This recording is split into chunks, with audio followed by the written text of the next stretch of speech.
Hello मेरे प्यारे बच्चों, तो क्या हाल चाल है। सबसे पहले तो ये बताओ।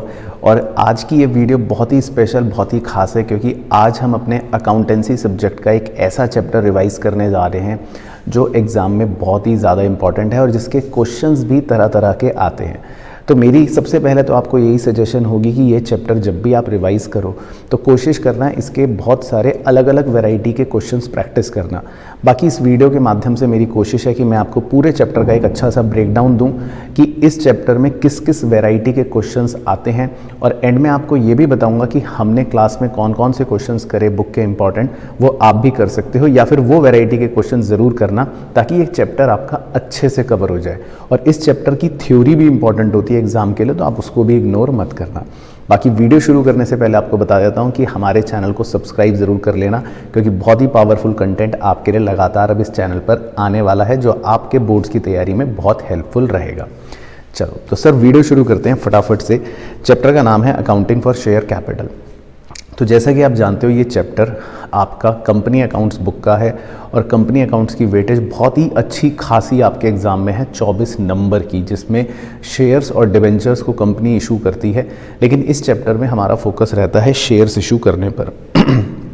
चलो तो एक बेसिक कॉन्सेप्ट शुरू से रिवाइज करते हैं जो हमने पढ़ा था। देखो सबसे पहले होता क्या है, ये कंपनी जो होती है, कोई भी कंपनी, वो पब्लिक को बोलती है कि आप हमें पैसे दो और हम आपको बदले में क्या देंगे, एक हिस्सा देंगे कंपनी का, जिसको हम बोलते हैं शेयर। और पब्लिक जो होती है वो पैसे देती है और कंपनी बदले में उसको शेयर देती है। तो इस प्रक्रिया को बोलते हैं इशू ऑफ शेयर। बाकी सबसे पहले हम अगर कुछ बेसिक थ्योरी की बात करें जो हमें पता होना चाहिए कि आखिर ये कंपनी जो होती है ये क्या है, इसके फीचर्स क्या होते हैं। तो सबसे पहली चीज़ तो ये कि कंपनी एक सेपरेट लीगल एंटिटी है, यानी कि कंपनी के नज़रिए से मालिक अलग होता है और कंपनी एक अलग ही एंटिटी होती है। तो हम मुकेश अंबानी साहब को अलग कहेंगे, रिलायंस को अलग कहेंगे, या विजय माल्या को अलग कहेंगे, किंगफिशर को अलग कहेंगे। तो मतलब सिंपल भाषा में कंपनी एक अलग एंटिटी होती है, मालिक एक अलग लीगल एंटिटी होता है। दूसरा फीचर है परपेचुअल सक्सेशन। परपेचुअल सक्सेशन का मतलब ये होता है कि अगर कोई मेंबर मर जाता है तो उस वजह से कंपनी बंद नहीं होती, कंपनी का काम नहीं रुकता, कंपनी लगातार चलती रहती है। That is known as perpetual succession. तीसरा इसमें बड़ा इंपॉर्टेंट फीचर होता है लिमिटेड लायबिलिटी। इसका मतलब है कि कंपनी के जो मेंबर्स होते हैं उनकी लायबिलिटी लिमिटेड होती है और वो लायबिलिटी जनरली उनके शेयर की वैल्यू तक ही लिमिटेड रहती है। तो अगर एक शेयर 10 रुपये का है फॉर एग्जांपल, तो हम किसी भी मेंबर से मैक्सिमम 10 रुपये ही ले सकते हैं, उससे ज़्यादा उसकी लायबिलिटी नहीं होती। चौथा कॉमन सील। कंपनी में जनरली एक सिग्नेचर, एक ठप्पा होता है जिसको कॉमन सील बोला जाता है। ये भी कंपनी का एक फीचर माना जाता है। बाकी पांचवा फीचर होता है transferability of shares. Transferability of share का मतलब होता है कि कंपनी के अंदर हिस्सेदारी को हम ट्रांसफ़र भी कर सकते हैं, एक मेंबर से दूसरे, दूसरे से तीसरे, तीसरे से चौथे। इस फीचर को बोला जाता है ट्रांसफरेबिलिटी ऑफ शेयर। तो ये सब फीचर्स एक कंपनी के कुछ इंपॉर्टेंट फीचर्स होते हैं। फिर आता है सेकंड टाइप कि कंपनियों के टाइप्स क्या क्या हो सकते हैं। ये भी थ्योरी के लिए पता होना चाहिए। तो बहुत ही सिंपल है, प्राइवेट कंपनी, पब्लिक कंपनी। ये तो बहुत ही सिंपल होता है, बच्चों को शायद पता होता है। प्राइवेट कंपनी आप पढ़ते हो कि ऐसी कंपनी होती है जिसमें जो हिस्सेदारी है, जो मालिकाना अधिकार है कंपनी का, वो कुछ चुनिंदा लोगों के पास ही होता है। लेकिन पब्लिक कंपनी में फ्रीली ट्रांसफरेबल होते हैं शेयर्स, यानी कि कंपनी के मालिक बहुत सारे हो सकते हैं, आम जनता से भी उस कंपनी की हिस्सेदारी शेयर कर लेती है। बाकी इसके अलावा कंपनी लिमिटेड बाय गारंटी और कंपनी लिमिटेड बाय शेयर्स, ये दो प्रकार की बड़ी ही इंटरेस्टिंग कंपनीज होती हैं। इनमें लिमिटेड वर्ड लिखा है, यानी कि इन दोनों में लायबिलिटी लिमिटेड होती है, लेकिन एक में लिखा है बाय गारंटी और एक में लिखा है बाय शेयर्स। इनमें फ़र्क ये होता है, कंपनी लिमिटेड बाय गारंटी जो होती है उसमें जो मेंबर्स होते हैं वो एक मैक्सिमम अमाउंट की गारंटी देते हैं जो मेमोरेंडम ऑफ एसोसिएशन में लिखी जाती है और वो साइन करते हैं। तो इससे होता ये है कि अगर कंपनी वाइंड अप होगी तो ये मेंबर जितनी भी गारंटी इन्होंने दी थी उतना पैसा कंपनी को देंगे। तो इसीलिए यहाँ पर बोला जाता है कंपनी लिमिटेड बाय गारंटी। लेकिन जो दूसरी होती है कंपनी लिमिटेड बाय शेयर, उसमें एक मेंबर की लायबिलिटी बस एक शेयर की वैल्यू तक ही सीमित होती है। तो अगर एक शेयर 10 रुपये का है तो हम किसी भी मेंबर से सिर्फ 10 रुपये ही लेंगे लायबिलिटी, दैट्स इट। बाकी पांचवी हम कह सकते हैं 1 पर्सन कंपनी।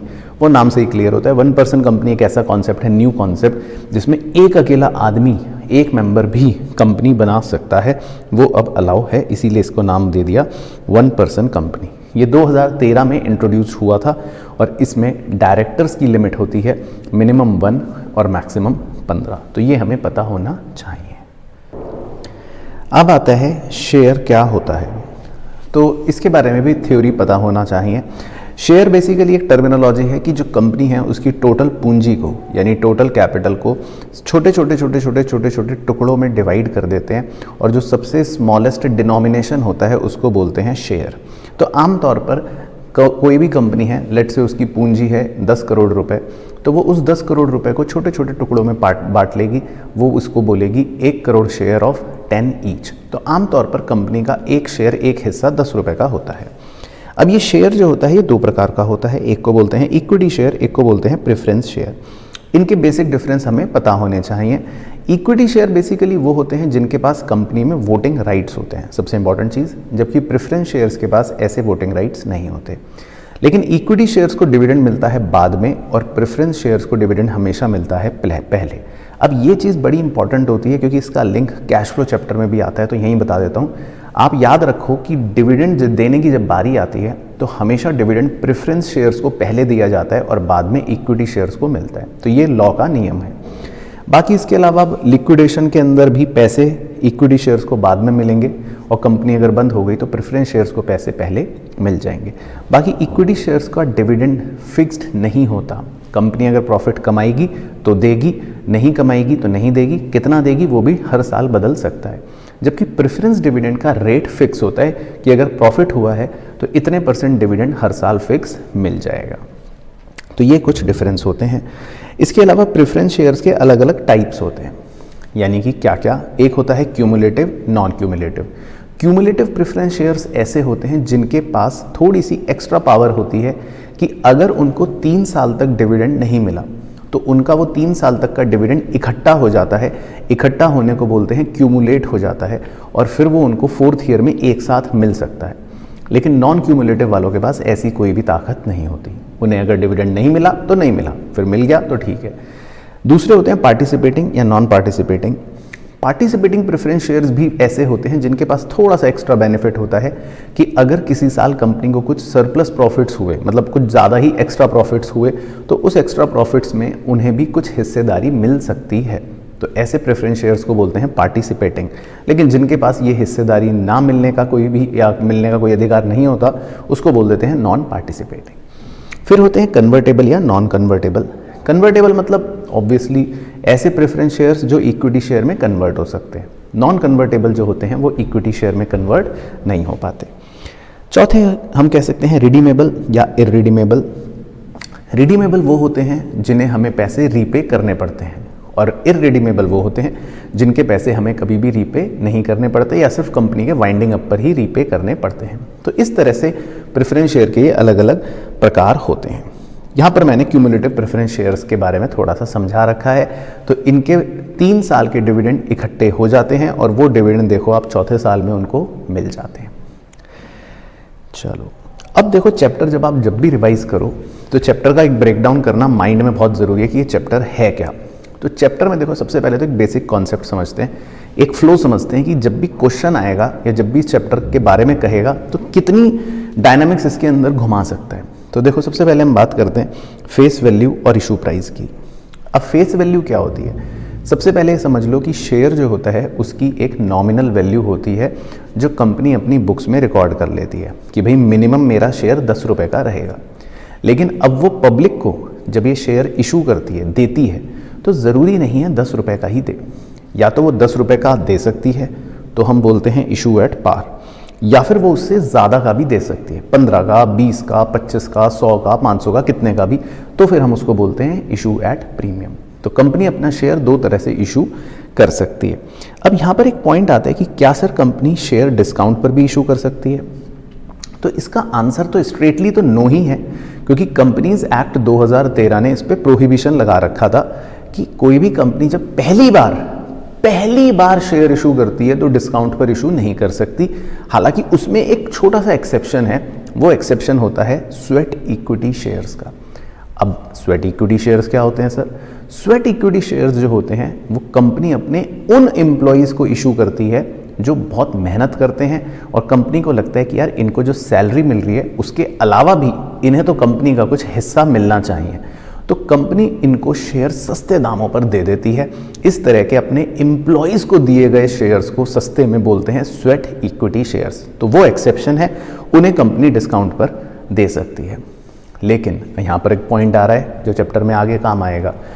बाद में चलकर हम शेयर को दूसरी बार भी इशू करते हैं जिसको बोलते हैं री इशू, और री इशू को डिस्काउंट पर कर सकते हैं। तो इस नियम को ध्यान से फर्क समझना कि पहली बार जब इशू करते हैं तो डिस्काउंट पर इशू नहीं कर सकते, लेकिन जब बाद में री इशू करते हैं तो डिस्काउंट पर री इशू कर सकते हैं ना। तो कंपनी जनरली दो तरह से इशू कर देती है। अच्छा, फिर आता है इसके अंदर कि जब कंपनी शेयर इशू करती है तो एक होता है लमसम। लमसम का मतलब ये होता है कि कंपनी एक साथ पूरे 10 रुपए ले लेती है। लेकिन दूसरा होता है इंस्टॉलमेंट। इंस्टॉलमेंट में क्या होता है, एक प्रोसेस होता है। पहले कंपनी एप्लीकेशंस मंगवाती है और उसके साथ बोलती है कि हमें 2 रुपये 3 रुपये 5 रुपये कुछ अमाउंट दो। फिर 2-3 महीने निकल जाते हैं। फिर कंपनी शेयर जब अलॉट करती है शेयर होल्डर को तो अलॉटमेंट के टाइम पर कहती है लाओ अब थोड़े से पैसे और दे दो। फिर 2-3 महीने और निकल जाते हैं। फिर उसके बाद कंपनी कॉल करके कहती है लाओ थोड़े से पैसे और दे दो। फिर उसके बाद 1-2 महीने और निकल जाते हैं। फिर कंपनी दोबारा कॉल करके कहती है लाओ बचे हुए पैसे और दे दो। तो इस तरह से इंस्टॉलमेंट के अंदर पैसे मांगे जाते हैं। Application, allotment, call, first call, second call, इस तरह एंड सो ऑन। तो ये होता है इंस्टॉलमेंट। अब एक बेसिक चैप्टर की कहानी समझने के लिए कुछ टर्म्स का क्लियर होना बहुत ज़रूरी है। लेट से एक छोटा सा एग्जाम्पल है कि मान लेते हैं एक शेयर है 10 रुपये का, 3 रुपये एप्लीकेशन है, 3 रुपये अलॉटमेंट है, 2-2 रुपये की कॉल्स है। अब एक आदमी है जिसका नाम है ब्रॉक लेसनर। उसको बदमाश हमने क्यों बोला? क्योंकि उसने एप्लीकेशन का पैसा दे दिया, अलॉटमेंट का पैसा दे दिया, लेकिन मान लो उसने फर्स्ट कॉल का पैसा नहीं दिया। तो पहली बात तो ये कि जब कोई भी आदमी कॉल के पैसे नहीं देता तो उस ना मिलने वाले अमाउंट को हम कहते हैं कॉल्स इन अरियर, है ना। तो ये टर्म पता होना चाहिए। अब इसी तरह कभी कभी कोई आदमी पैसे मांगने पर आगे वाले कॉल के पैसे हमें जल्दी एडवांस में दे देता है। तो मान लेते हैं विराट कोहली साहब जो हैं उन्होंने एप्लीकेशन के पैसे दे दिए, अलॉटमेंट के पैसे दे दिए और फर्स्ट कॉल के साथ साथ उन्होंने सेकंड कॉल के 2 रुपये भी जल्दी हमें एडवांस में दे दिए। तो उस येलो कलर के पैसे को जो हमें जल्दी मिलता है उसको हम बोलते हैं कॉल्स इन एडवांस, है ना। तो ये कॉन्सेप्ट पता होना चाहिए। अब इसी तरह कभी कभी क्या होता है, कोई बहुत ही बड़ा बदमाश होता है जिसने कंपनी को मान लेते हैं एप्लीकेशन के पैसे तो दे दिए 3 रुपये, लेकिन ना उसने अलॉटमेंट के पैसे दिए और ना उसने फर्स्ट कॉल के पैसे दिए। तो कई बार ऐसे बदमाशों के शेयर्स कंपनी कैंसिल कर देती है। उसको बोलते हैं, शेयर कैंसिल करने को, शेयर फोरफीट। अब यहाँ पर एक बड़ी ही इंपॉर्टेंट चीज़ ध्यान से सुनना। अब कंपनी ने अगर इस आदमी से 3 रुपये रिसीव कर लिए थे एप्लीकेशन के और बाद में ये आदमी बदमाश निकला, इसने कंपनी को पैसे नहीं दिए, तो कंपनी इसके शेयर तो कैंसिल कर देगी। अब पॉइंट ये समझना कि कंपनी अब इसके ये 3 रुपये वापस नहीं करती, तो कंपनी के लिए ये 3 रुपये एक तरह से फ़ायदा हो गया और इसको बोलते हैं कैपिटल गेन, है ना। जो बाद में हम सीखेंगे कि एक अलग अकाउंट में लिखा जाता है जिसको बोलते हैं शेयर फॉरफीचर अकाउंट। लेकिन कॉन्सेप्ट मेंटली क्लियर होना चाहिए किस तरह से कॉन्सेप्ट चलता है। फिर शेयर कैंसिल करने के बाद कंपनी चाहे तो इन शेयर्स को दोबारा किसी और को रीइशू कर सकती है, वही वाली बात जो भी थोड़ी देर पहले बताई थी। और जब कंपनी शेयर को रीइशू करती है तो वो पार पर भी कर सकती है 10 रुपये पर, वो प्रीमियम पर भी कर सकती है 12 रुपये पर, और वो डिस्काउंट पर भी रीइशू कर सकती है। और यहाँ पर बड़े ध्यान से समझना, अगर आपने एग्जाम्पल अभी तक ध्यान से देखा होगा तो अब जब कंपनी डिस्काउंट पर रीइशू करेगी ना तो वो 9 रुपये का रीइशू कर सकती है। 9 रुपये का रीइशू करने का मतलब है 1 रुपये की छूट। वो 8 रुपये का रीइशू कर सकती है। 8 रुपये का मतलब है कि वो 2 रुपये का डिस्काउंट दे रही है। वो 7 रुपये में रीइशू कर सकती है। 7 रुपये का मतलब है वो 3 रुपये का डिस्काउंट दे रही है। लेकिन वो 6 रुपये में रीइशू नहीं कर सकती। क्यों सर? क्योंकि अगर वो 6 रुपये में रीइशू करेगी तो इसका मतलब हो गया वो 4 रुपये का डिस्काउंट दे रही है। और यहाँ पर कंपनीज एक्ट का एक बहुत ही स्टैंडर्ड नियम है, बहुत ही बड़ा रूल है जो हमें ध्यान रखना है कि अगर हमने किसी भी शेयर होल्डर से शेयर फोरफीट करते समय 3 रुपये ही रिसीव करें तो हम बाद में अगर रीइशू पर डिस्काउंट देना चाहते हैं तो हम मैक्सिमम 3 रुपये तक का ही डिस्काउंट दे सकते हैं। तो हमने देखो अभी थोड़ी देर पहले इस शेयर होल्डर से कितने रुपए रिसीव करे थे? सिर्फ 3 रुपये, और इसके शेयर फॉरफिट हो गए। तो अब अगर कंपनी रीइशू करेगी तो डिस्काउंट भी मैक्सिमम 3 रुपये तक का ही दे सकती है, ये बात याद रखनी है ना। तो ये एप्लीकेशन हमें इस क्वेश्चंस के अंदर भी यूज़ करनी पड़ती है। तो इसीलिए देखो मैंने यहाँ पर 6 रुपये, 5 रुपये, 4 रुपये, 3 रुपये, 2 रुपये सबको लिखकर काट रखा है कि कंपनी इतने रुपए में शेयर रीइशू नहीं कर सकती, क्योंकि रूल ये है कि मैक्सिमम डिस्काउंट उतना ही हो सकता है जितना आप शेयर फॉरफीचर के टाइम पर रिसीव करते हो। तो हमारे एग्जाम्पल में अगर 3 रुपये ही रिसीव करा है फेस वैल्यू, तो आप मैक्सिमम 3 रुपये ही डिस्काउंट दे सकते हो, उससे ज़्यादा डिस्काउंट आप नहीं दे सकते। ठीक है जी। तो इसी बात पर नीचे कमेंट कर देना कि बहुत ही लॉजिकल और इंपॉर्टेंट पॉइंट आपको समझ आ गया है। चलो अब हम चलते हैं अकाउंटिंग की तरफ, कि बेसिकली कॉन्सेप्ट तो सारे यही होते हैं। देखो पूरे चैप्टर का अगर मैं निचोड़ आपको बता दूं तो calls in arrear, calls in advance, share forfeiture और रीइशू, है ना, मोटा मोटा यही होता है। लेकिन अब इसके अंदर अकाउंटिंग किस तरह से बिहेव करेगी उस पर फोकस करते हैं। पहले तो बेसिक बात करते हैं कि देखो होता क्या है, कोई भी कंपनी लोगों से पहले एप्लीकेशन के पैसे मंगवाती है और उनको बोलती है आप हमें एप्लीकेशन भेजो। तो कंपनी को पैसा रिसीव होता है एप्लीकेशन का। फिर उसके कुछ दिनों के बाद कंपनी उस एप्लीकेशन के पैसे को क्या करती है, ट्रांसफ़र करती है शेयर कैपिटल में, और तब अलॉटमेंट का करती है, मतलब तब शेयर का करती है अलॉटमेंट, और अलॉटमेंट के पैसे भी उनसे मांगती है। फिर लोग अलॉटमेंट के पैसे देते हैं कंपनी को। फिर कुछ दिनों के बाद कंपनी कॉल के पैसे मांगती है, फिर लोग कॉल के पैसे देते हैं, और इस तरह से कंपनी को पूरे पैसे मिल जाते हैं। या कुछ लोग पैसे नहीं देते तो वो कॉल्स इन अरियर हो जाता है, एंड अकॉर्डिंगली कंपनी या तो शेयर फॉरफिट कर देती है या नहीं करती। तो इसकी अकाउंटिंग बहुत सिंपल है। अगर हम लेकर चलें कॉन्सेप्चुअली, तो सबसे पहले जब कंपनी एप्लीकेशन का मनी रिसीव करती है, ये फर्स्ट एंट्री होती है। इसकी एंट्री है bank account debit to share application, और डेट भी ध्यान रखना, देखो एग्जाम में डेट्स आती हैं, ये एप्लीकेशन की डेट पर ये पहली एंट्री हम करते हैं, जितनी भी टोटल एप्लीकेशंस आई इनटू एप्लीकेशन मनी। अब सेकेंड एंट्री और थर्ड एंट्री, इसकी डेट बड़े ध्यान से ऑब्जर्व करना, इसमें कई बच्चे गलती करते हैं।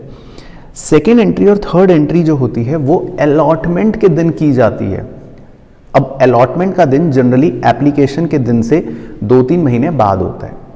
तो अलॉटमेंट के दिन कंपनी 2 एंट्री करती है। पहले तो एप्लीकेशन मनी को ट्रांसफर करती है, जिसकी एंट्री है share application account debit to share capital.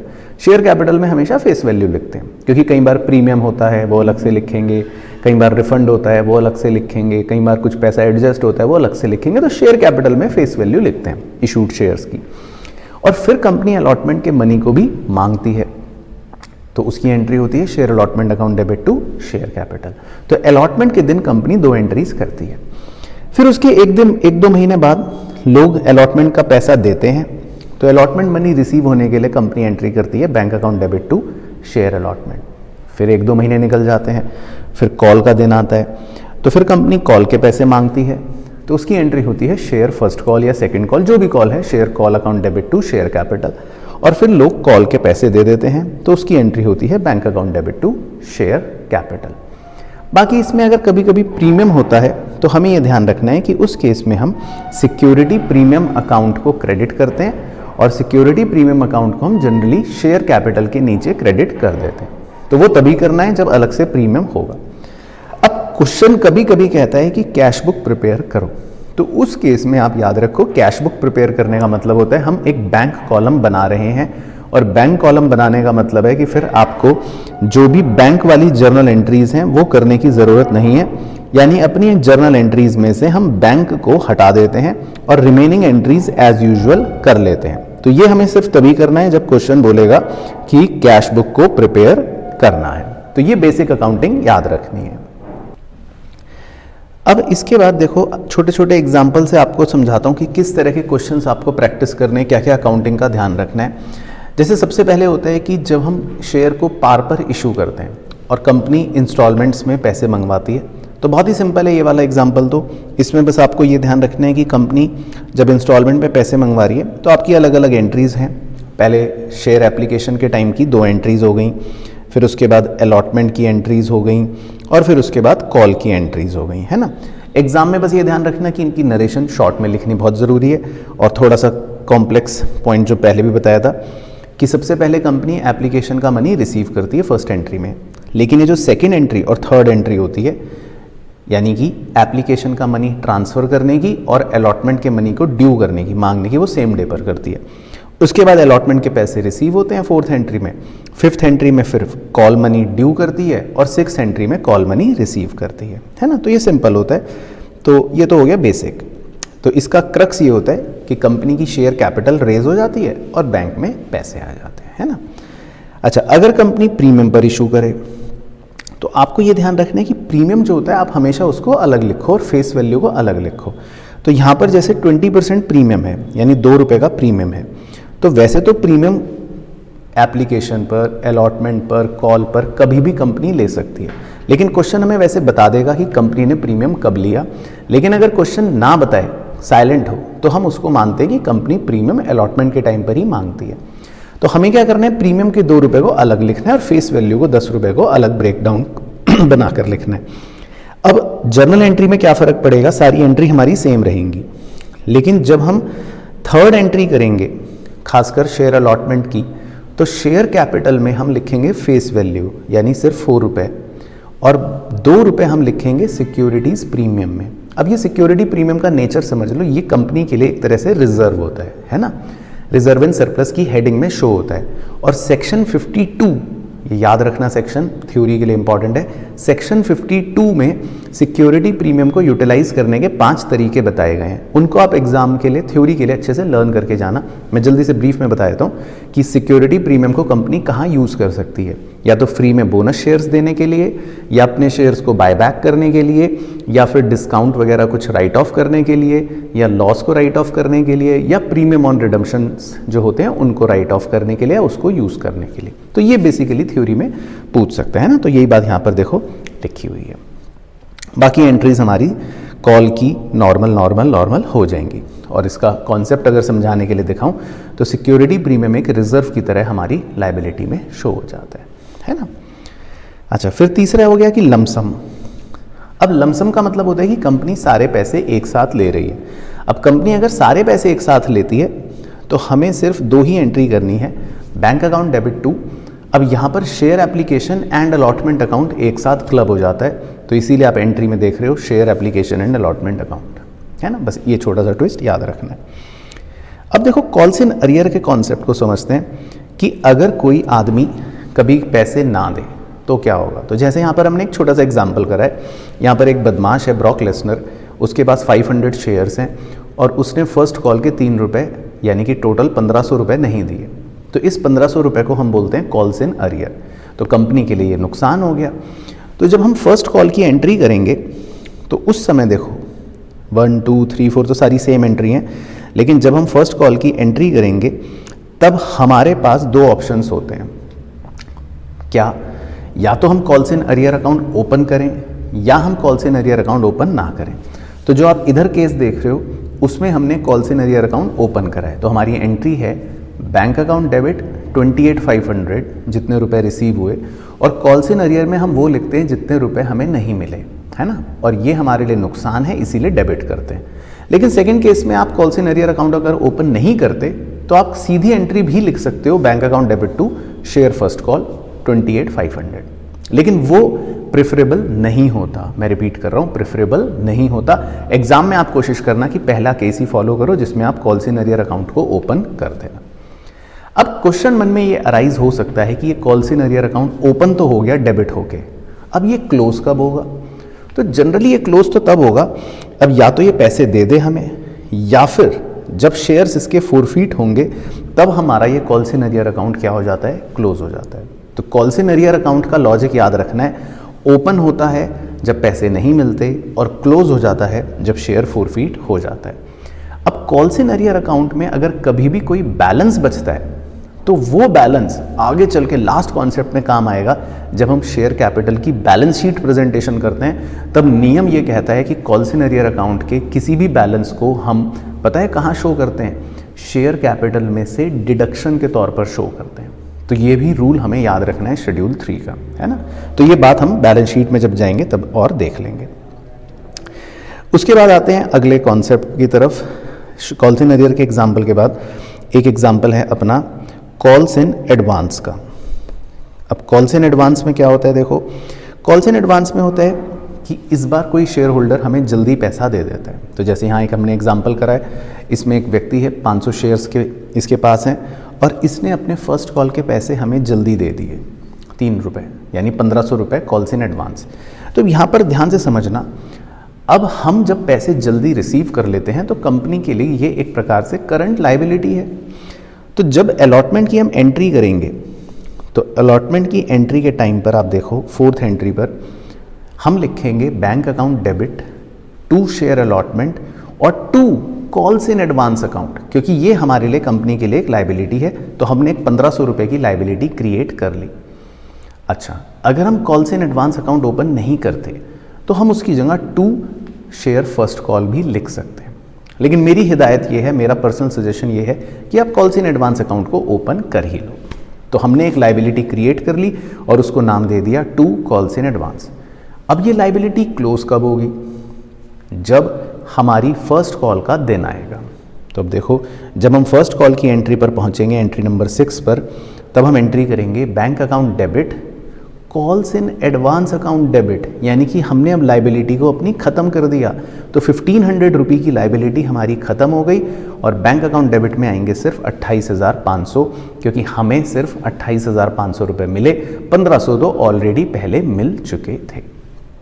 तो इससे ये लॉजिक याद रखना है कि कॉल्स इन एडवांस एक लायबिलिटी है, ओपन करते हैं जब रिसीव होती है और क्लोज कर देते हैं जब उसका दिन आता है। ठीक है, बाकी कॉल्स इन एडवांस के बारे में वैसे बता देता हूँ नॉलेज के लिए, ये एक लायबिलिटी है, तो इसका शेयर कैपिटल की बैलेंस शीट प्रेजेंटेशन पर कहीं कोई इफेक्ट नहीं पड़ता, अनलाइक कॉल्स इन अरियर। तो ये डिफरेंस दोनों का ध्यान रखना है। ठीक है ना, तो ये भी हो गई अकाउंटिंग। अब एक एग्जाम्पल हमने ऐसे ही करा था जस्ट फॉर द बच्चों को परेशान करने के लिए क्लास के, कि भाई इसमें कॉल्स इन अरियर भी डाल दिया एक साथ और कॉल्स इन एडवांस भी डाल दिया। लेकिन देखो, एग्जाम में इतने लेवल का स्टैंडर्ड का क्वेश्चन तो आ ही सकता है ना, कि एक आदमी पैसे देगा नहीं और एक आदमी जल्दी पैसे देगा। तो आपको इसका सॉल्व करना आना चाहिए। तो जो कॉल्स इन अरियर हो उसको कॉल्स इन अरियर की तरह, जो कॉल्स इन एडवांस हो उसको कॉल्स इन एडवांस की तरह। लेकिन हाँ, एक ही क्वेश्चन में आ जाता है, तो थोड़ा सा बस याद रखना है कि किसके लिए क्या करना है। तो ये एग्जाम्पल में हमने वही करा था, आप चाहें तो स्क्रीनशॉट भी ले सकते हो। और इसमें जब हम एंट्रीज करते हैं तो आपको दिखा देता हूँ। पहले अलॉटमेंट के टाइम पर आप ध्यान से देखो, 4th एंट्री को calls in arrear account open हो रहा है, डेबिट हो रहा है, और कॉल्स इन एडवांस अकाउंट भी ओपन हो रहा है, क्रेडिट हो रहा है। तो 8000 है कॉल्स इन एडवांस, 2000 है कॉल्स इन अरियर। अब कॉल्स इन अरियर तो क्लोज होगा जब शेयर फोरफीट होंगे, तो उसकी तो बात खत्म। लेकिन कॉल्स इन एडवांस देखो क्लोज हो जाएगा, कब क्लोज हो जाएगा? जब फर्स्ट कॉल का टाइम आएगा। तो calls in advance account debit हो गया, वो क्लोज हो गया। बाकी सेकंड कॉल का कॉल्स इन अरियर तो एज इट इज़ डेबिट है, वो डेबिट हो गया। तो बेसिकली कॉल्स इन अरियर और कॉल्स इन एडवांस की अकाउंटिंग आपको अच्छे से आनी चाहिए, उस पर आपको कंफर्ट होना चाहिए कि भाई कैसे calls in arrear account open करते हैं, क्लोज करेंगे फोरफीचर के टाइम पर, और कैसे calls in advance account open करते हैं और क्लोज करेंगे जिस दिन उसका पैसा मिलने का दिन होगा। तो calls in arrear, calls in advance आपकी अकाउंटिंग के अंदर बिल्कुल आ सकता है। ठीक है, अब चलते हैं हम एक बहुत ही इंपॉर्टेंट कॉन्सेप्ट की तरफ, और उसको भी जब आप रिवाइज करो तो उसके क्वेश्चंस, उस पर फोकस करना। ये कॉन्सेप्ट है सब कुछ सब्सक्रिप्शन ऑफ शेयर्स को लेकर। अब सब्सक्रिप्शन ऑफ शेयर का मतलब ये होता है कि जब कंपनी पब्लिक को शेयर्स ऑफर करती है तो वहाँ से 3 प्रोबेबिलिटीज़ बन सकती हैं। पहला, कंपनी ने जितने शेयर इशू करे पब्लिक ने उतने सब्सक्राइब कर लिए, तो ये तो सबका नॉर्मल केस है ना, फुल सब्सक्रिप्शन। कभी कभी क्या हो जाता है कि पब्लिक ज़्यादा शेयर्स के लिए अप्लाई कर देती है, जिसको हम बोलते हैं ओवर सब्सक्रिप्शन। और कभी कभी उल्टा हो जाता है कि कंपनी ऑफर जितने करती है, इशू जितने करती है, उससे कम शेयर्स के लिए पब्लिक अप्लाई करती हैं, जिसको बोलते हैं अंडर सब्सक्रिप्शन। तो पहले अंडर सब्सक्रिप्शन की एक बात आपको बताता हूँ। अंडर सब्सक्रिप्शन के केस में तो सेबी ने बोल रखा है कि देखो, अगर आपको 90% भी मिनिमम सब्सक्रिप्शन नहीं मिलता लोगों से, फिर तो आपको बस जितने भी एप्लीकेशन मिले हैं सबके पैसे आपको तुरंत वापस लौटाने पड़ेंगे। मतलब फिर तो वो आईपीओ एक तरह से फ्लॉप हो जाता है।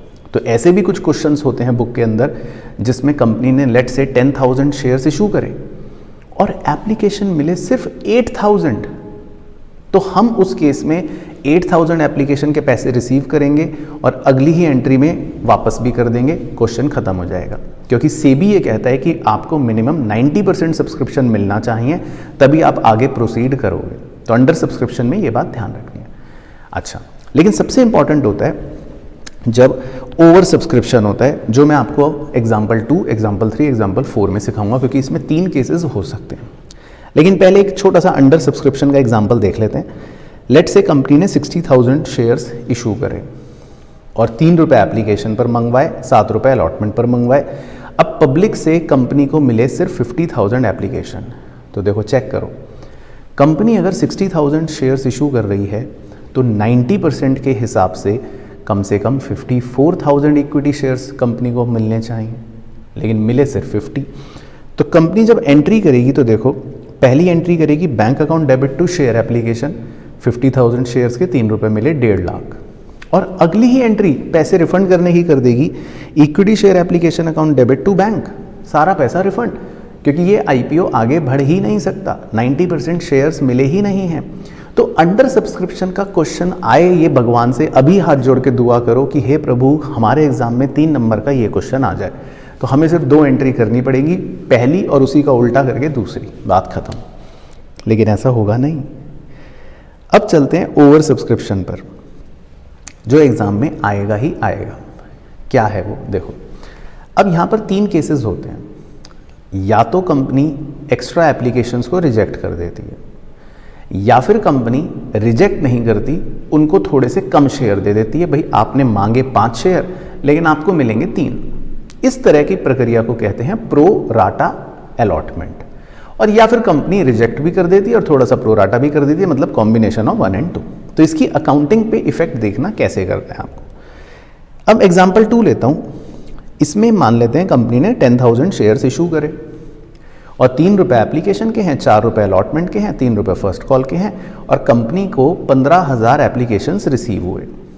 तो कंपनी ने क्या करा, जो एक्स्ट्रा 5,000 एप्लीकेशंस थे उनको रिजेक्ट कर दिया। तो हमें इसमें क्या करना है, देखो एंट्री को बस ध्यान से समझना।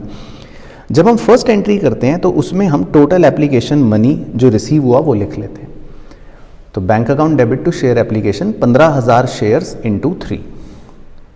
लेकिन जब हम सेकेंड एंट्री करेंगे तो हम शेयर कैपिटल में सिर्फ 10,000 शेयर्स के हिसाब से 3 रुपये ही शेयर कैपिटल में ट्रांसफ़र करेंगे, यानी 30,000, और बचे हुए 15,000 रुपये हम रिफंड कर देंगे। तो आपको ये याद रखना है, रटने वाले बच्चों के लिए, कि जब भी एप्लीकेशंस रिजेक्ट होती हैं तो आपको सेकेंड एंट्री के अंदर क्रेडिट में लिखना है टू बैंक, और सारी एक्सेस एप्लीकेशन के एप्लीकेशन मनी को रिफंड करना है बस। बाकी फोर्थ एंट्री, थर्ड एंट्री वो सब same, fifth entry, six entry वो सब सेम, नॉर्मल। ठीक है। अब एक और एग्जांपल देखते हैं। इस बार भी सेम ही एग्जांपल है, लेकिन इस बार कंपनी ने रिजेक्ट नहीं करा। तो मान लेते हैं 10,000 शेयर्स कंपनी ने इशू करे, 3 रुपये एप्लीकेशन, 4 रुपये अलॉटमेंट, 3 रुपये फर्स्ट कॉल, और कंपनी के पास 15,000 एप्लीकेशंस आई, लेकिन कंपनी ने बोला कि हम आपको प्रो राटा अलॉटमेंट करेंगे। अब प्रो राटा अलॉटमेंट का मतलब होता है कि कंपनी 15,000 एप्लीकेंट्स को 10,000 शेयर दे देती है। तो इसको अगर आप एक रेशियो की तरह सोचो तो 15:10, और 15:10 को और सिंप्लीफाई कर दो तो वो बन जाएगा 3:2। इसका मीनिंग ये होता है कि जिन्होंने 3 शेयर के लिए अप्लाई करा उन्हें 2 शेयर मिलेंगे। तो ये प्रो राटा मतलब होता है। अब यहाँ पर हम एक छोटी सी वर्किंग कर सकते हैं जो अपनी नॉलेज के लिए भी सही है, कि भाई अगर आपने 3 शेयर मांगे तो आपको 2 शेयर मिलेंगे, इसको बोलते हैं प्रो राटा। तो यहाँ पर क्या होता है, यहाँ पर हमारे पास कुछ एक्स्ट्रा मनी इकट्ठा हो जाता है। कैसे? अब लोगों ने 15,000 एप्लीकेशंस भेजे हमें 3 रुपये के साथ, तो यानी 45,000 रुपये, लेकिन हमने उन्हें अलॉट करे सिर्फ 10,000 शेयर्स। तो इसका मतलब हमें उनसे लॉजिकली सिर्फ 30,000 रुपये एप्लीकेशन के लेने चाहिए। तो यहाँ पर हमें 5,000 रुपये, या सॉरी 15,000 रुपये एक्सेस मनी रिसीव हो जाता है। अब मुद्दा ये आता है कि ये 15,000 रुपये एक्सेस का हम क्या करेंगे। अब एक तरीका तो सिंपल है, उनको वापस लौटा दो, लेकिन हम उनको ये बोलते हैं कि देखो आपको कुछ दिनों के बाद हम अलॉटमेंट के जब पैसे मांगेंगे तो उसमें हम ये 15,000 रुपये आपके एडजस्ट कर लेंगे, आप उतने रुपए हमें मत देना। तो इसको भी अगर वर्किंग नोट में शो करने के लिए लिखूं तो फिर हम क्या करते हैं, हम ड्यू करते हैं ऑन अलॉटमेंट। हमने इनसे अलॉटमेंट पर 4 रुपये मांगे, 40,000, लेकिन ये 15,000 रुपये अपने पुराने एडजस्ट करवा लेंगे और ये हमें सिर्फ 25,000 रुपये पे कर देंगे। है ना। तो ये एक छोटा सा प्रोराटा की वर्किंग है जो नॉलेज के लिए पता होनी चाहिए। लेकिन अकाउंटिंग में इन सब बातों का यूज़ कैसे होता है, तो वो देखो, अकाउंटिंग में कहीं कोई फ़र्क नहीं रहता, सारी एंट्री सेम रहती हैं। बस सेकेंड एंट्री में जब हमने रिफंड करा था तो रिफंड की बजाय इस बार हम लिखेंगे टू शेयर अलॉटमेंट अकाउंट। इसका मतलब होता है कि आप 15,000 रुपये जो आपको एक्स्ट्रा मिले वो रिफंड नहीं कर रहे, वो शेयर अलॉटमेंट में एडजस्ट कर रहे हो। तो हम लिख देंगे टू शेयर अलॉटमेंट। और इसका प्रभाव फोर्थ एंट्री पर ये पड़ेगा कि जब हम अलॉटमेंट के मनी को रिसीव कर रहे होंगे फोर्थ एंट्री में, तो हम 15,000 रुपये ऑलरेडी मान लेंगे कि हमें मिल चुका है। तो हम bank account debit to share allotment में सिर्फ लिखेंगे 25,000, क्योंकि हमें सिर्फ 25,000 रुपये ही मिलेंगे। 15,000 ऑलरेडी पहले से एक्सेस मिल चुका है, बाकी एंट्री सेम रहती है। ठीक है, तो प्रोराटा के क्वेश्चंस की आप भी खुद इस तरह प्रैक्टिस करके देखना, बट ये कॉन्सेप्ट इसमें ऐसे चलता है। ठीक है जी। बाकी एग्जाम्पल 4 में क्या होता है कि इसमें प्रोराटा भी होता है और रिजेक्शन भी होता है। तो ये इंपॉर्टेंट है एग्जाम के लिए, है ना। इतना कॉन्सेप्ट तो आएगा ही कि भाई ओवर सब्सक्रिप्शन हुआ, थोड़े से एप्लीकेशन देखो रिजेक्ट कर दिए, 3,000 रिजेक्ट कर दिए, और 12,000 एप्लीकेंट्स को 10,000 अलॉट कर दिए, है ना। तो इसमें भी कुछ नहीं करना, इसमें भी जो रिजेक्ट हुए होंगे देखो 3,000 एप्लीकेंट्स के, तो 9,000 रुपये तो रिफंड हो जाएंगे देखो, तो उनके लिए तो आ गया टू बैंक। और जो एक्सेस 6,000 रुपये हमें मिले, है ना, वो हम अलॉटमेंट पर एडजस्ट कर देंगे, तो उसके लिए आ गया टू शेयर अलॉटमेंट। तो मतलब रिफंड का केस भी आ गया और प्रोराटा का केस भी आ गया। तो आपकी सेकेंड एंट्री में दोनों चीज़ें चमक में आ जाएंगी। बस तो इतनी सी बात याद रखनी है। तो रिफंड करोगे तो टू बैंक लिखना है, प्रोराटा होगा तो टू शेयर अलॉटमेंट लिखना है, और दोनों होंगे तो दोनों लिखना है। बाकी एंट्री सेम रहती है। बाकी फोर्थ एंट्री पे फिर से थोड़ा सा प्रभाव पड़ेगा। जब हम अलॉटमेंट का मनी रिसीव करेंगे तो 40,000 में से 6,000 ऑलरेडी एक्सेस पहले एडजस्ट कर चुके, तो सिर्फ 34,000 ही रिसीव करेंगे। ठीक है, तो मतलब जब आप चैप्टर रिवाइज करो तो थोड़ा सा फोकस करना ओवर सब्सक्रिप्शन और रिजेक्शन पर, जब हम प्रोराटा वाले ये सब क्वेश्चंस करते हैं, है ना।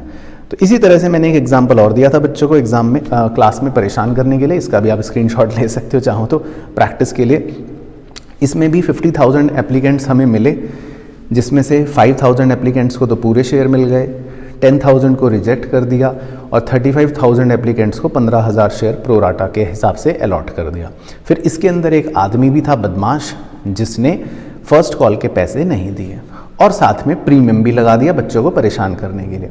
तो देखो एग्जाम का क्वेश्चन ऐसे ही आता है, वो क्या करता है, सारे कॉन्सेप्टों को मिक्स कर देता है। तो इसके अंदर प्रीमियम भी आ गया, इसके अंदर कॉल सिनेरियो भी आ गया, और इसके अंदर प्रोराटा भी आ गया, है ना। लेकिन अकाउंटिंग पर कोई फर्क नहीं पड़ेगा, दिखा देता हूँ। हमारी वर्किंग भी वैसे ही रहेगी जैसे हम करते हैं प्रोराटा की, है ना, और एंट्रीज भी वैसी रहेंगी जैसे ही हम करते हैं। बाकी देखो एंट्री का कॉन्सेप्ट, प्रीमियम के लिए टू सिक्योरिटी प्रीमियम अलग से लगा दिया, जो रिफंड करा उसके लिए टू बैंक लिख लिया, और जो एडजस्ट हुआ उसके लिए टू शेयर अलॉटमेंट लिख लिया।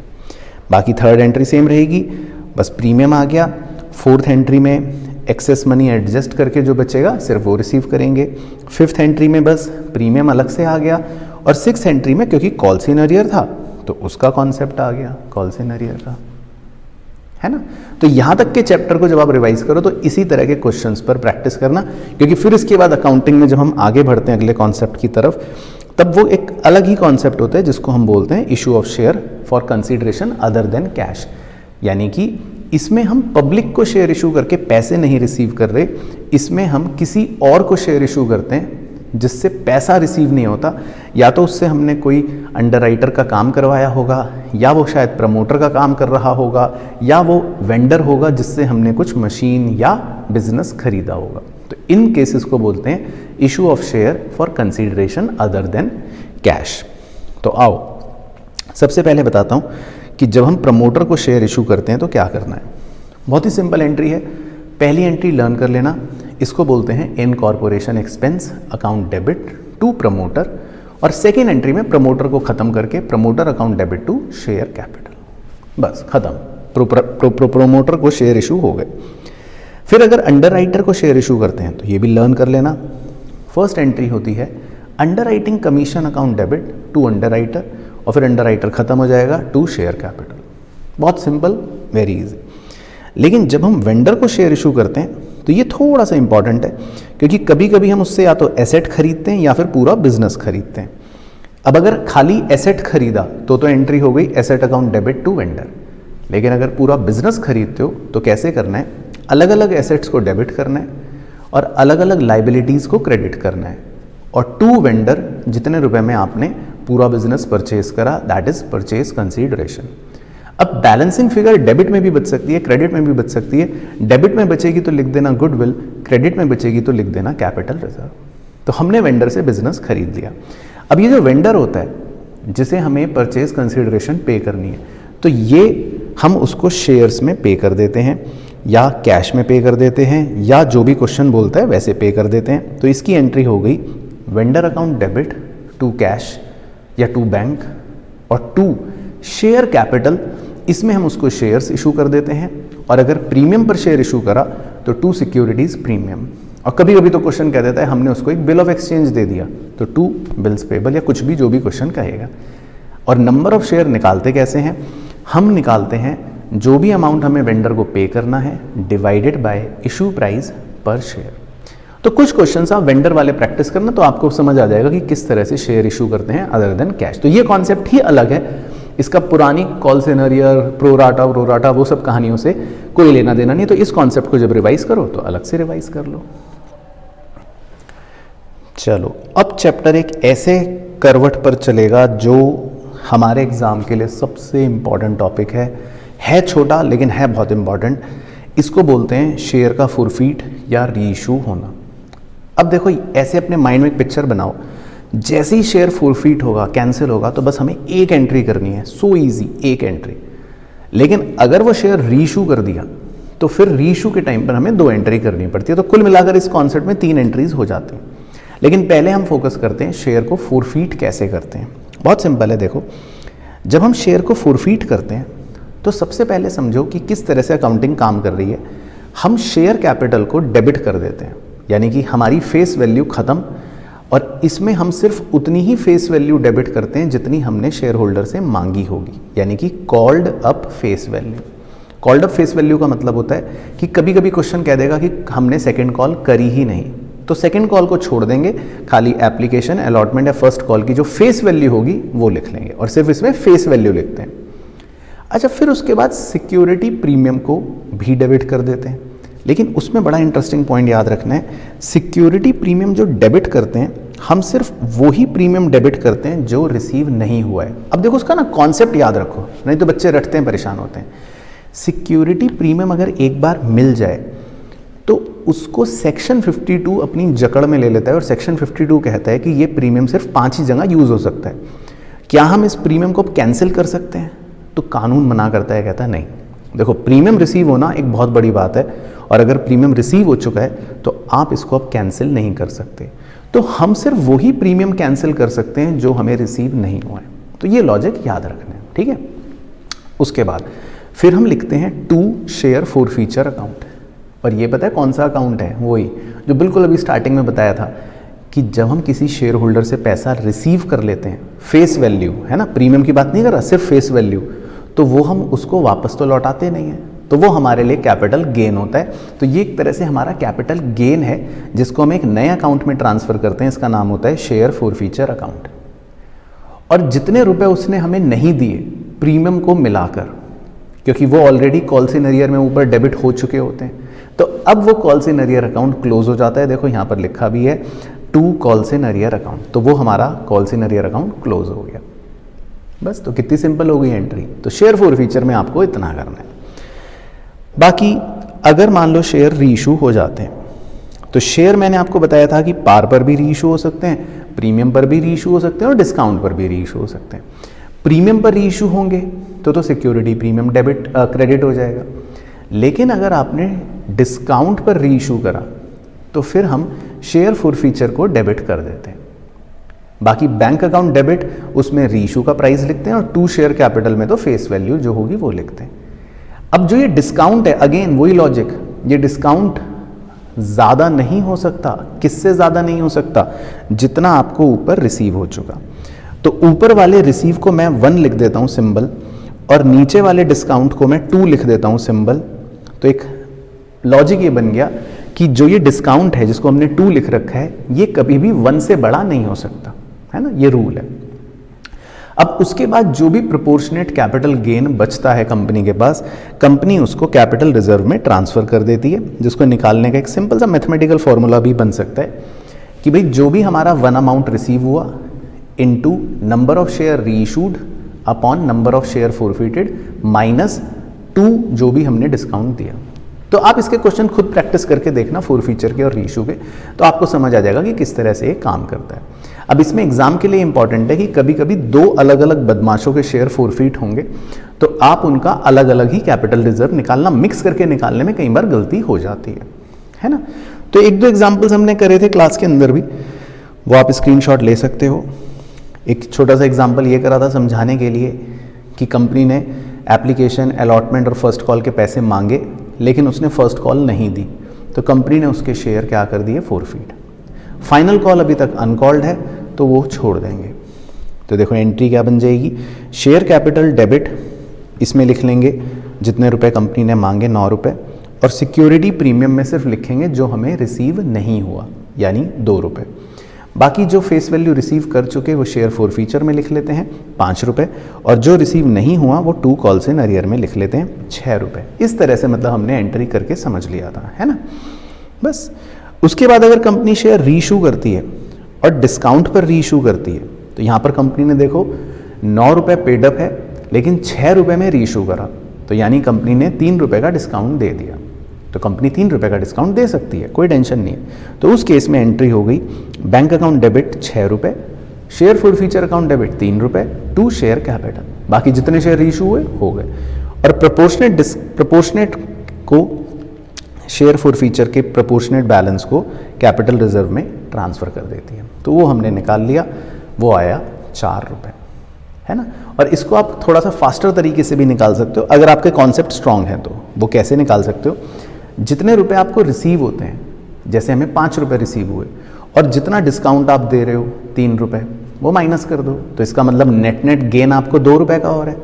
और कितने शेयर्स रीइशू करे, 2 शेयर, तो 2 रुपी ऑन 2 शेयर्स बिकम 4 रुपी। तो ऐसे भी निकाल सकते हो, लेकिन वो हम अलग से बात करेंगे, उसकी बात नहीं करते। तो अभी कोशिश करना इस तरह के क्वेश्चंस की प्रैक्टिस करके देखना, तो आपको खुद पता लग जाएगा कि भाई कैसे शेयर फॉरफीट करते हैं, कैसे शेयर रीइशू करते हैं और कैसे कैपिटल रिजर्व निकालते हैं। लेकिन चलो यहाँ पर एक जल्दी से ट्रिक सिखा देता हूँ ताकि आपके आगे काम आ जाए। अब मान लो मुझे खाली कैपिटल रिजर्व निकालना है, इसको देखकर, तो आप देखो, ध्यान से देखो, यहाँ पर हमें एप्लीकेशन के पैसे रिसीव हो रहे हैं और फेस वैल्यू 3 रुपये रिसीव हुई, तो ये सोचो हमारा फ़ायदा हो गया। फिर हम डिस्काउंट कितना दे रहे हैं वो नीचे रीइशू में देखो, 7 रुपये के पेडअप पर 5 रुपये में रीइशू कर रहे हैं, तो इसका मतलब 2 रुपये का डिस्काउंट दे रहे हैं। तो हमारा नेट फ़ायदा सिर्फ 1 ही रुपये का बच रहा है। और कितने शेयर रीइशू कर रहे हैं, 80, तो मेरा कैपिटल रिजर्व आ जाएगा 1 रुपये का फ़ायदा इंटू 80 शेयर, यानी 80 रुपये। अब देखो अगर मैं सॉल्व करूँगा, आप भी सॉल्व करके देखना, तो मेरा कैपिटल रिजर्व अंत में 80 रुपये ही निकलेगा। ये मेरी फॉरफीचर की एंट्री है, ये मेरी रीइशू की एंट्री है, और ये मेरा कैपिटल रिजर्व है। देखो आ रहा है ना 80। लेकिन ये चीतापना तब करना है जब आपकी कॉन्सेप्चुअल उस्तादी कंप्लीट हो जाए, ठीक है। चलो बाकी एक कॉन्सेप्ट समझाने के लिए बता देता हूँ। कभी कभी एग्जाम में क्वेश्चन शेयर फॉरफीचर अकाउंट बनाने को बोलता है, तो आप उसमें सिंपल पोस्टिंग करके बना सकते हो शेयर फॉरफीचर अकाउंट। हाँ, कॉन्सेप्ट के लिए पता होना चाहिए कि शेयर फॉरफीचर अकाउंट में जो बैलेंस बचता है, इसको पता है कहाँ शो करते हैं। इसका कॉन्सेप्ट है कि शेयर फॉरफीचर अकाउंट में अगर कभी भी कोई बैलेंस बच जाए सारी पोस्टिंग करने के बाद, तो उसको हम शेयर कैपिटल में एक एडिशन के तौर पर शो कर देते हैं। तो ये बात हमारे को बैलेंस शीट में काम आएगी। और कभी कभी एमसीक्यू में ये बैलेंस निकालने का फॉर्मूला पूछता है कि ये बैलेंस बताओ कितना बचा, तो उसका मैं एमसीक्यू ट्रिक फार्मूला भी सिखा देता हूँ, हमने क्लास में पढ़ा है। तो बैलेंस निकालने का ट्रिक फार्मूला है कि जितने शेयर्स आपने रीइशू नहीं करे, पर्पल कलर में लिखा है, आप भी लिख लेना, जितने शेयर्स रीइशू नहीं करे इनटू फेस वैल्यू रिसीव्ड। तो हमारे इस एग्जाम्पल में 20 शेयर्स हमने रीइशू नहीं करे थे, इनटू 3 रुपये रिसीव हुए थे, तो यानी 60 रुपये आंसर बैलेंस बच जाएगा, ठीक है ना। तो ये ट्रिक काम आती है। इसी तरह हमने एक और एग्जाम्पल करा था। अब देखो इसमें ट्रिक लगवाता हूँ। मान लो कैपिटल रिजर्व निकालना हो जल्दी, तो देखो कितने रुपए रिसीव हुए हैं हमें, 4 रुपये एप्लीकेशन की फेस वैल्यू। और नीचे फटाफट देखो डिस्काउंट कितना दे रहे हो, 15 रुपये के पेड अप में 13 रुपये में रीइशू कर रहे हो, तो 2 रुपये का डिस्काउंट दे रहे हो। तो इसका मतलब नेट गेन कितना हो गया, 2 रुपये। और 70 शेयर्स रीइशू कर रहे हो, तो 70 शेयर इंटू 2 रुपये, कितना आंसर आ गया, 140। तो कैपिटल रिजर्व तो आएगा 140। और इसमें दूसरी ट्रिक भी लगवा देता हूँ, अगर वो बोले शेयर फॉरफीचर अकाउंट का बैलेंस निकाल के दिखाओ जल्दी से, तो क्या फॉर्मूला है, जितने शेयर रीइशू नहीं करे। अब देखो 100 शेयर फॉरफीट हुए थे ऊपर, 70 तो रीइशू कर दिए, तो कितने शेयर रीइशू नहीं करे, 30 share into face value receive कितनी, 4 रुपये। तो शेयर फॉरफीचर का बैलेंस आ जाएगा 120। तो कैपिटल रिजर्व आएगा 140 और शेयर फॉरफीचर का बैलेंस आएगा 120। तो 140 और 120। बाकी एंट्रीज ये हो गई, रीइशू की ये हो गई, और कैपिटल रिजर्व देख लो कितना आ रहा है, 140। बस, तो अब आप भी उस्ताद, मैं तो उस्ताद हुई। चलो, बाकी ये एक छोटा सा कॉन्सेप्ट है, ये हमने पहले भी डिस्कस कर लिया कि कंपनी रीइशू पर कितना डिस्काउंट मैक्सिमम दे सकती है। तो कंपनी देखो मैक्सिमम ऑब्वियसली उतना ही डिस्काउंट दे सकती है जितना उसको रिसीव हुआ। तो यहाँ पर इस एग्जांपल में ब्रॉक लेसनर से अगर एप्लीकेशन और अलॉटमेंट की फेस वैल्यू टोटल मिलाकर 5 रुपये रिसीव हुई है, तो हम 5 रुपये ही मैक्सिमम डिस्काउंट दे सकते हैं। और कम से कम शेयर आपको मिनिमम रीइशू करना पड़ेगा 5 रुपये में, उससे कम में आप रीइशू नहीं कर सकते, है ना। चलो, तो ये तो बहुत सिंपल पॉइंट था। अब ये जो टॉपिक है, ये मतलब टॉपिक नहीं है, लेकिन ये एक मल्टी डिसिप्लिनरी कॉन्सेप्चुअल क्वेश्चन है जो एग्जाम में आता है। इसमें क्या होता है कि इसमें प्रोराटा कैटेगरी का बदमाश हमारे शेयर्स के पैसे नहीं देगा और फिर हम उसके शेयर फॉरफीट करेंगे। तो मतलब इसमें मल्टी डिसिप्लिनरी कॉन्सेप्चुअल क्वेश्चन ये है कि प्रोराटा के साथ फॉरफीचर मिक्स हो जाता है। तो आप इन क्वेश्चंस की प्रैक्टिस बहुत अच्छे से करना, क्योंकि इसको ऐसे ओरली समझाना तो ईजी है, लेकिन प्रैक्टिस करके ही आप उसमें ग्रिप हासिल कर सकते हो, है ना। लेकिन बस लॉजिक ये याद रखो कि इसमें देखो ये शेयर होल्डर है प्रोराटा कैटेगरी का, अप्लाई कर रहा है 11,000 शेयर और अलॉट हो रहे हैं 8,000 शेयर, और इसके शेयर फिर फॉरफीट हो जाते हैं। तो हमें क्या करना है, थोड़ा सा ना इसकी प्रोराटा वाली वर्किंग करनी है, ताकि जब हम इसके शेयर फॉरफीट करें तो सही वैल्यूज़ लिखें।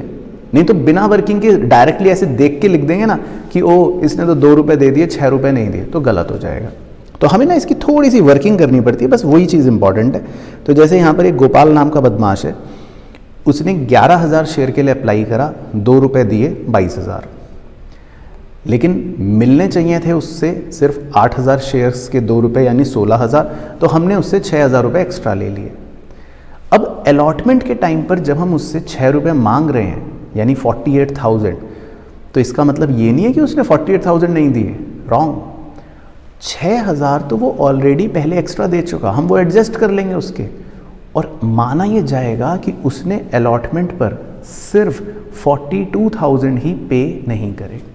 तो ये थोड़ा सा मतलब आप क्वेश्चन की प्रैक्टिस करके ही खुद समझ के करना है ना, तो ये चीज़ इंपॉर्टेंट है। बाकी जर्नल एंट्री पे कोई फ़र्क नहीं पड़ता, जर्नल एंट्री में कॉन्सेप्ट वही रहता है, शेयर कैपिटल को डेबिट कर देंगे, शेयर फॉरफीचर में जितने रुपए रिसीव हुए 22 वो लिख लेंगे, और शेयर अलॉटमेंट या कॉल्स इन अरियर में जितने रुपए रिसीव नहीं हुए 42 वो लिख लेंगे। तो एंट्री सेम है, बस अमाउंट्स में गलती ना हो इस चीज़ का ध्यान रखना होता है ना। तो ये भी एक एग्जाम्पल है, आप इसकी स्क्रीनशॉट लेके खुद ट्राई करके देख सकते हो। 12,000 एप्लीकेशन इसने दी, 8,000 शेयर अलॉट हुए और एप्लीकेशन का पैसा दिया, लेकिन अलॉटमेंट और कॉल के पैसे नहीं दिए। तो इसमें भी हमें थोड़ी सी उसकी वर्किंग करके बस ये निकालना पड़ेगा कि उसने अलॉटमेंट पर कितने रुपए नहीं दिए। बाकी एंट्री सेम रहेगी, एंट्री पर फर्क नहीं पड़ेगा, ठीक है। तो आई होप आपको अच्छे से क्लियर हो गया होगा ये भी। इसी तरह एक और एग्जाम्पल है 3, इसका भी आप स्क्रीनशॉट ले सकते हो। इसमें भी हमने इसी तरह से फॉरफीचर करा एक शेयर होल्डर का, और प्रो राटा कैटेगरी का वो शेयर होल्डर था। तो अगेन बस लॉजिक ये है कि हम उसकी वर्किंग करके ये निकाल लेंगे कि उसने कितने रुपए एक्सेस दिए, जो एडजस्ट कर लेंगे। अलॉटमेंट पर इसमें हालांकि देखो उसके 9,000 रुपये पूरे एडजस्ट हो गए, और अलॉटमेंट पर उसने कुछ मतलब जो बचना था वो 0 ही बच गए, तो कोई दिक्कत नहीं है। और उल्टा 3,000 रुपये जो बच गए वो रिफंड हो जाएंगे। तो मतलब एक हाइपोथेटिकल क्वेश्चन बन गया, बट हमें वर्किंग करनी है। अब नेक्स्ट एग्जाम्पल स्क्रीनशॉट ले लेना, ये मोस्ट इम्पॉर्टेंट और 100% एक करने वाला एग्जाम्पल है, इसको नहीं छोड़ सकते। इसकी कॉम्प्लेक्सिटी समझा देता हूँ क्या है। इसमें प्रोराटा कैटेगरी का व्यक्ति है और हम वही शेयर उसके फोरफीट करेंगे, लेकिन इसमें बड़े ध्यान से ऑब्ज़र्व करना कि एक चीज़ इम्पॉर्टेंट ये है कि जो अलॉटमेंट है जो वो नहीं पे कर रहा, वो अलॉटमेंट 3 रुपये फेस वैल्यू है और 2 रुपये प्रीमियम है। अब ये भी एक कॉम्प्लेक्सिटी का पॉइंट होता है, कैसे समझाता हूँ। इसने 10,000 एप्लीकेशंस हमें भेजी, यानी 40,000 रुपये हमें दिए। हमने इसको खाली 5,000 शेयर अलॉट करे, यानी 20,000 रुपये लेने चाहिए थे, तो हमें इससे 20,000 रुपये एक्स्ट्रा मनी मिल गया। अब ध्यान से सुनना, वीडियो को रिपीट मोड में सुनना। यहाँ से एक्सेस मनी जो होता है उसका रूल ये होता है कि जब हम उसको आगे एडजस्ट करते हैं तो पहले फेस वैल्यू वाले पोर्शन पर ही एडजस्टमेंट की जाती है, और अगर वो कंप्लीट हो जाएगा तब बचा हुआ पैसा प्रीमियम पोर्शन पर एडजस्ट होता है। अब देखो, अलॉटमेंट के टाइम पर फेस वैल्यू है 3 रुपये और प्रीमियम है 2 रुपये ब्लू कलर में, तो मैंने इसीलिए 3 और 2 को अलग अलग लिख रखा है नीचे। तो जब मैं अलॉटमेंट पर मनी ड्यू करूँगा तो 3 रुपये येलो कलर फेस वैल्यू अलग है 15,000 और 2 रुपये प्रीमियम ब्लू कलर अलग है 10,000। तो हम उसके जब 20,000 एडजस्ट करेंगे तो वो एडजस्टमेंट ऐसे होगी, यहाँ पर आप फोकस करना, पहले 15,000 फेस वैल्यू को एडजस्ट करेंगे, इसका मतलब उसने 15,000 की फेस वैल्यू तो दे दी, और 5,000 प्रीमियम पर एडजस्ट हो जाएंगे, इसका मतलब 5,000 उसने प्रीमियम भी दे दिया। तो टेक्निकली उसने एक तरह से बस क्या नहीं दिया, 5,000 प्रीमियम जो बच गया वो नहीं दिया। इस बात का हमें ध्यान रखना है। तो इससे एंट्री पर ये इफेक्ट पड़ता है कि जब हम शेयर फोरफीचर में प्रीमियम को डेबिट करते हैं तो हम 10,000 नहीं करेंगे, हम सिर्फ 5,000 प्रीमियम ही डेबिट करेंगे, क्योंकि हमें प्रीमियम 10,000 में से 5,000 रिसीव हो गया और 5,000 रिसीव नहीं हुआ, है ना। तो ये एंट्री आप स्क्रीनशॉट ले लो, खुद ट्राई करना ये एग्जाम्पल, ताकि इसकी कॉम्प्लेक्सिटी खुद समझ पाओ, लेकिन ये बात इंपॉर्टेंट ध्यान रखनी है, ठीक है। तो ये कैटेगरी ऑफ क्वेश्चंस को आप अलग से डील करना जब भी चैप्टर पढ़ो कि भैया शेयर फोरफीचर होगा, प्रोराटा के साथ होगा, तो ये 3-4 एग्जाम्पल हमें करने हैं और इसी तरह के 3-4 बड़े क्वेश्चंस प्रैक्टिस करने हैं। फिर पूरा चैप्टर फिनिश हो जाता है। सबसे लास्ट में जब पूरा चैप्टर पढ़ लो तब इस टॉपिक को करना, क्योंकि ये 3rd बुक में भी थोड़ा काम आ जाता है और ये अलग टॉपिक है। इसका क्वेश्चन भी आएगा, इसमें हमसे कहता है कि शेयर कैपिटल को आप बैलेंस शीट में कैसे प्रेजेंट करोगे। तो देखो, ये तो एक स्टैंडर्ड इसका प्रेजेंटेशन का तरीका है। बैलेंस शीट बनी, हेडिंग आ गई equities and liability, equity and liabilities, उसके नीचे मेन हेड आ गया शेयर होल्डर फंड, उसके अंदर सब हेड आ गया शेयर कैपिटल, नोट नंबर 1। लेकिन नोट नंबर 1 को बनाते कैसे हैं वो इम्पॉर्टेंट है। नोट नंबर 1 में हम लिखते हैं हेडिंग शेयर कैपिटल, जिसमें सबसे पहले लिखते हैं ऑथोराइज्ड शेयर कैपिटल, जो भी दे रखी होगी वो, इससे हमें कोई मतलब नहीं है। फिर हम लिखते हैं इशूड शेयर कैपिटल, जो भी दे रखी होगी वो, इससे भी हमें कोई मतलब नहीं है। और फिर हम लिखते हैं सब्सक्राइब्ड शेयर कैपिटल, उसके अंदर 2 सब हेडिंग्स होती हैं, एक को बोलते हैं subscribed and fully paid up. इसका मतलब होता है जितने शेयर्स अभी भी हमारे जिंदा हैं, जिंदा मतलब कंपनी के अभी भी हैं और जिन पर पूरे पैसे मिल चुके हैं। और दूसरी कैटेगरी होती है subscribe but not fully paid, यानी कि जितने शेयर्स कंपनी के अभी हैं लेकिन वो फुल्ली पेड नहीं है। और फिर देखो, वो 2 बातें जो हमने अभी इनिशियली डिस्कशन में बीच में करी थी कि कॉल्स इन अरियर का अगर कोई भी बैलेंस होता है अकाउंट का, वो यहाँ पर एज ए डिडक्शन शो हो जाता है, और शेयर फोरफीचर अकाउंट का कोई भी बैलेंस होता है तो वो एज ए एडिशन शो हो जाता है, और फिर वो फाइनल आंसर हरी पट्टी में हमारा आएगा, जिसको बैलेंस शीट में हम शो करते हैं। ये एक स्टैंडर्ड तरीका है। इसके कम से कम आप 5 से 6 क्वेश्चंस प्रैक्टिस करना, तब इसका आंसर निकालने को आएगा। हालांकि मैं कुछ क्वेश्चंस, कुछ एग्जांपल्स के स्क्रीनशॉट दे देता हूँ आपको, आप ले लो ताकि आपकी प्रैक्टिस हो जाए, और कुछ बातें इसमें समझा भी देता हूँ। ऑथोराइज शेयर कैपिटल का मतलब होता है जो कंपनी के मेमोरेंडम के अंदर मैक्सिमम कैपिटल लिखी होती है। अब उसमें से पब्लिक को कितनी इशू करी उसको बोल देते हैं इशूड शेयर कैपिटल। तो ये दोनों तो सिर्फ इंफॉर्मेशन देने के काम आती हैं, लेकिन अब पब्लिक ने कितनी सब्सक्राइब करी हैं वो इम्पॉर्टेंट है, उसको बोलते हैं सब्सक्राइब्ड शेयर कैपिटल, जिसमें 2 कैटेगरीज होती हैं।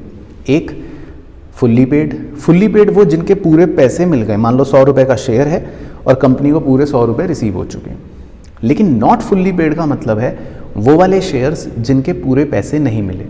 अब उसके दो कारण हो सकते हैं, या तो किसी शेयर होल्डर ने पैसे ही नहीं दिए, कॉल सिनेरियो, या कंपनी ने ही अभी तक कॉल नहीं करा, अनकॉल्ड छोड़ रखा है कुछ पैसा, तो है ना। तो किसी भी रीज़न से अगर पूरे पैसे नहीं मिले तो उन शेयर्स को हम बोलते हैं नॉट फुल्ली पेड। बाकी इनकी कुछ लॉजिक्स जो आपको पहले समझाए थे वो सेम दोबारा रिपीट कर देता हूँ। कॉल सिनेरियो अकाउंट का जो बैलेंस बचता है वो एक प्रकार से हमारे लिए डेबिट बैलेंस है, इसीलिए हम उसको शेयर कैपिटल में से डिडक्शन के तौर पर शो करते हैं। तो ये देसी तरीके से समझाने के लिए बताया। और जो शेयर फॉरफीचर का बैलेंस बचता है वो एक क्रेडिट बैलेंस है, वो लाइबिलिटी में इसीलिए आता है, लेकिन उसको हम शेयर कैपिटल के अंदर एज एन एडिशन शो करते हैं। तो वो बात हमें बस याद रखनी है। Now take the screenshot of these examples, ये आपके लिए बहुत हेल्पफुल हैं। तो जैसे ये एक एग्जाम्पल है, यहाँ पर कुछ ऑथोराइज्ड शेयर्स दे रखे हैं, इशूड शेयर्स दे रखे हैं, कंपनी ने 90% मतलब सब्सक्राइब कर लिए, सारे पैसे मिल गए, लेकिन फाइनल कॉल नहीं मिली 2 रुपए की 4000 शेयर्स पे।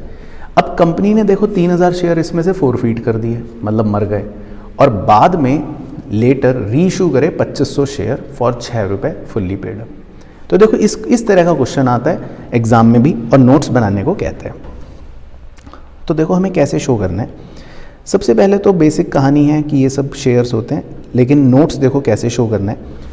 ऑथोराइज शेयर कैपिटल में जो भी मैक्सिमम थे 70,000 share of 10 each. Issued share capital में जितने इशू कर दिए थे 60,000 शेयर ऑफ 10 ईच। अब सब्सक्राइब्ड शेयर्स में हमें ये देखना है कि कितने शेयर्स हमारे अभी जिंदा हैं। जिंदा का मतलब कंपनी के अभी ऑलरेडी एग्जिस्टेंस में है, वो है 53,500। देखो कैसे, आप भी खुद सॉल्व करना बाद में वीडियो एंड होने के बाद या पॉज करके। टोटल पब्लिक ने 90% शेयर सब्सक्राइब करा था, तो 60,000 का 90% आएगा 54,000 शेयर्स। अब 54,000 में से 3,000 शेयर मर गए, तो 54 माइनस 3 कितने बचे, 51,000 शेयर्स। और बाद में कंपनी ने री इशू कर दिए 2500 शेयर्स, तो 51,000 में प्लस 2500 और री इशू हो गए, तो कितने हो गए, 53,500 शेयर्स। अब हमको बस ये देखना है कि ये 53,500 शेयर्स में फुल्ली पेड वाले कितने हैं और नॉट फुल्ली पेड वाले कितने हैं। तो फुल्ली पेड हैं 52,500 शेयर्स, जबकि 1,000 शेयर नॉट फुल्ली पेड हैं, क्योंकि ये वो शेयर्स हैं जिन्होंने पैसे नहीं दिए थे, यानी जिन्होंने कॉल सिनेरियो कर रखा था। 4,000 थे जिनमें से 3,000 फोरफीट हो गए थे, तो 1,000 ऐसे शेयर बचे हैं जिन्होंने पैसे नहीं दिए, तो इनको हम नॉट फुल्ली पेड कैटेगरी में शो करेंगे। तो ये प्रेजेंटेशन का तरीका होता है।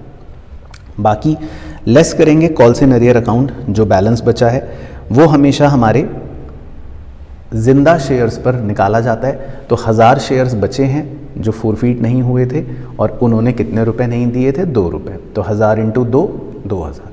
और शेयर फॉरफीचर में हम ऐड करते हैं, उसका भी शॉर्टकट ट्रिक बताया था बैलेंस निकालने का, कि जितने शेयर हमने रीइशू नहीं करे, 500 शेयर रीइशू नहीं करे थे, इनटू फेस वैल्यू जो रिसीव हो गई थी 8 रुपये, यानी 4,000 रुपये। पूरी गणित सॉल्व करके आंसर आएगा 5,37,000। ठीक है, तो वीडियो को ख़त्म होने के बाद खुद से सॉल्व करके देखना आंसर कैसे निकालते हैं, प्रैक्टिस करना 2-3 बार इस एग्जाम्पल की, तब आपको भी क्लैरिटी हो जाएगी। इसी तरह एक और क्वेश्चन दे रहा हूँ, स्क्रीनशॉट आप चाहें तो उसका भी ले सकते हो। जैसे कि फॉर एग्जाम्पल 2 है, इसकी प्रैक्टिस खुद करना। इसमें भी कंपनी ने 80,000 शेयर्स इशू करे हैं 20 रुपये ईच के।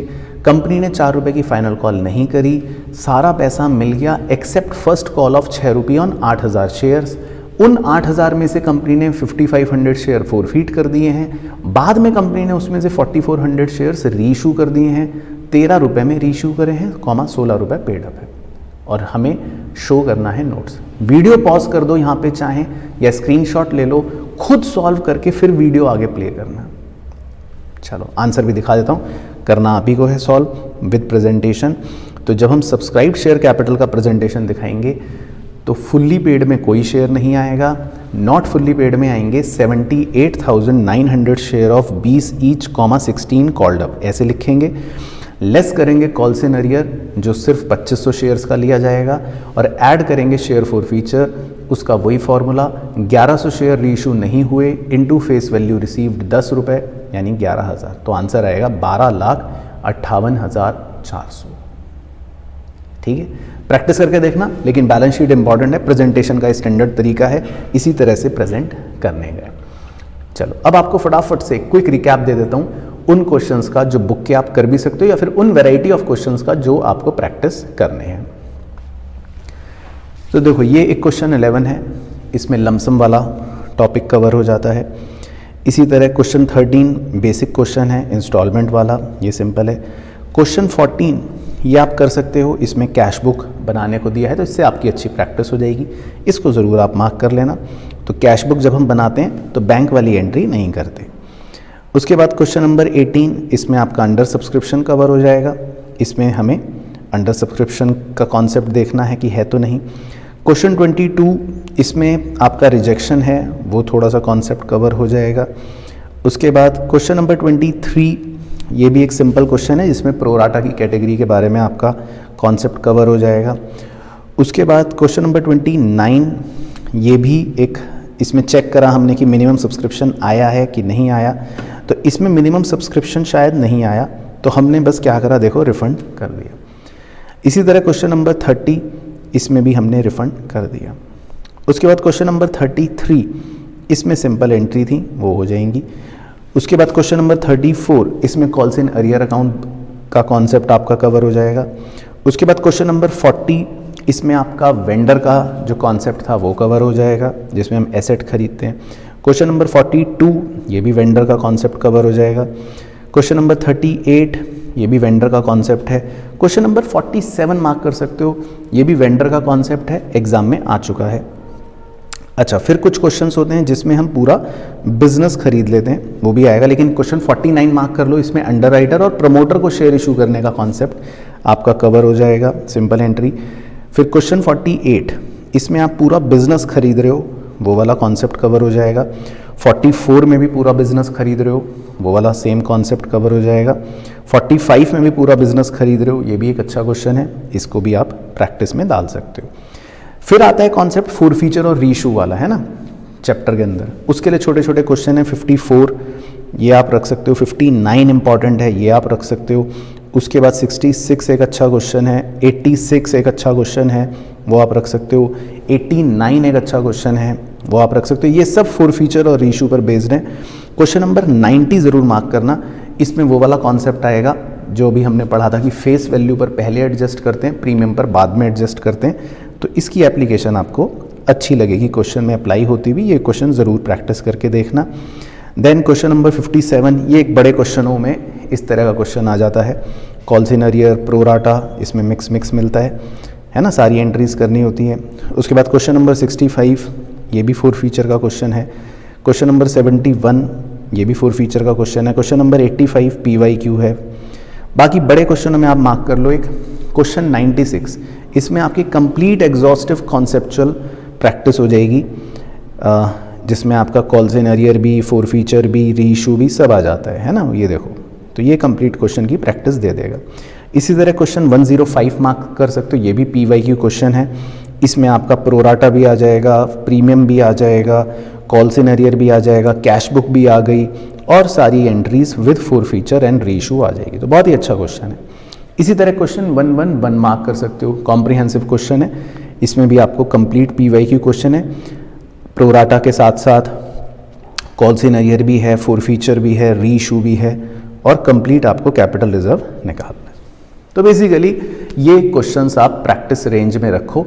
कुल मिलाकर पूरा चैप्टर इसी तरह से डिवाइड करना जिस तरह से मैंने इस वीडियो में आपको बताया, और जब भी रिवाइज करना हो तो ये 1 घंटे की वीडियो रिवीजन अच्छे से देखो, जो बातें इसमें बताई उनको अप्लाई करो क्वेश्चंस में। लेकिन हाँ, इस चैप्टर को अच्छे से ग्रिप में लाने के लिए कम से कम आप इसके टोटल 30 to 50 क्वेश्चंस की रेंज में प्रैक्टिस ज़रूर करना। ठीक है, तो आई होप आपको ये वीडियो अच्छी लगी हो, अच्छे से पूरा इशू ऑफ शेयर रिवाइज हो गया हो। बाकी मुझे कमेंट करके बताना, कोई भी डाउट हो मन में तो नीचे लिख देना, मैं कोशिश करूँगा रिप्लाई करने का। बाकी मुलाकात करता हूँ नेक्स्ट वीडियो में, तब तक अपना ध्यान रखना, मस्त रहना और स्वस्थ रहना।